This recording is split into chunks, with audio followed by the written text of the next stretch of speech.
Good morning. So today I'm going to do the muscle body pain. Let's proceed. Supraspinatus. The origin of supraspinatus is in the supraspinous fossa of the scapula. Insertion is in the greater tuberosity of the humerus, capsule of the shoulder joint. The nerve supply is in the suprascapular nerve, and the action is abduction the arm and stabilize the shoulder joints. Next is infraspinatus. The origin of the infraspinatus is in the infraspinous fossa.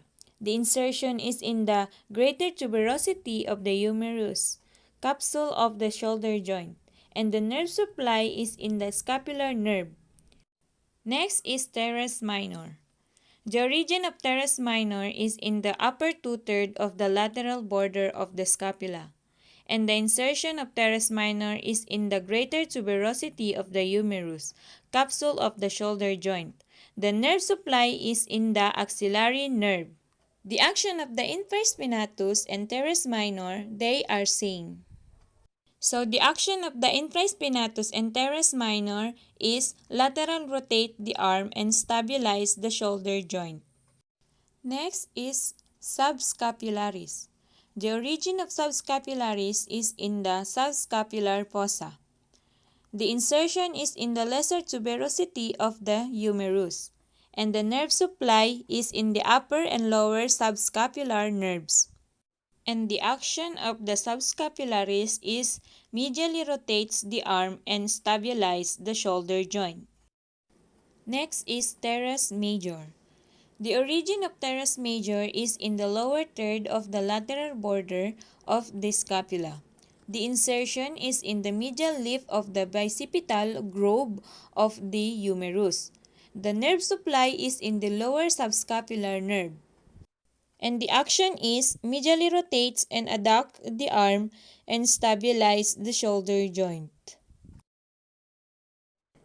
Next is latissimus dorsi. The origin of latissimus dorsi is in the iliac crest, lumbar fascia, spines of the lower 6 thoracic vertebrae, lower 3 to 4 ribs, and inferior angle of the scapula.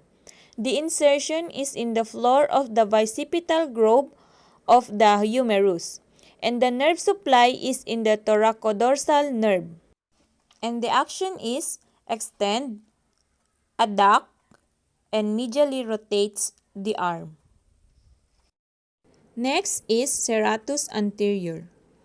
The origin of serratus anterior is in the upper 8 ribs. The insertion is in the medial border and inferior angle of the scapula. The nerve supply is in the long thoracic nerve. The action of serratus anterior is draws the scapula forward around the thoracic wall, rotates the scapula. Next, deltoid. The origin is in the lateral third of the clavicle, acromion, and spine of the scapula. Insertion is in the middle lateral surface of the shaft of the humerus. Nerve supply is in the axillary nerve. The action of deltoid is abduct the arm and extend the arm and medial rotate the arm. Next is bicep brachii longhead.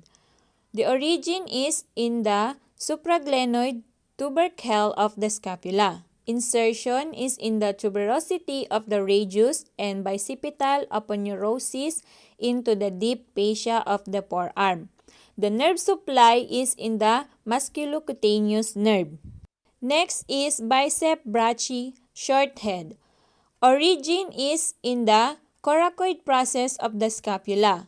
Insertion is tuberosity of the radius and bicipital aponeurosis into the deep fascia of the forearm.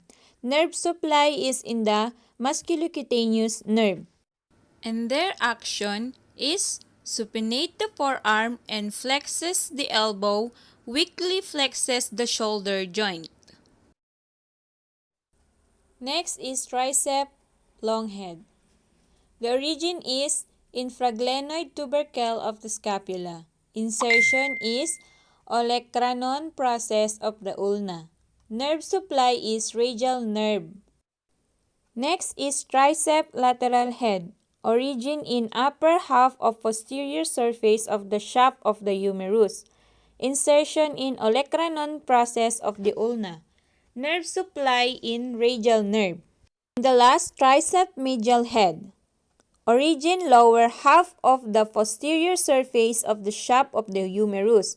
Insertion in olecranon process of the ulna. Nerve supply in radial nerve. And the action is, there are same actions. And their action is extend the elbow joint. Next is brachialis. The origin of brachialis is in front of the lower half of the humerus. Insertion is in the coronoid process of the ulna, and the nerve supply is in the musculocutaneous nerve. And the action of the brachialis is flexes the elbow joint. Next is coracobrachialis. The origin of coracobrachialis is in the coracoid process of the scapula, and the insertion is in the medial aspect of the shaft of the humerus, and the nerve supply is in the musculocutaneous nerve. The action of the coracobrachialis is flexes and weakly adduct the arm. That's all. Thank you for watching and listening. God bless you and stay safe.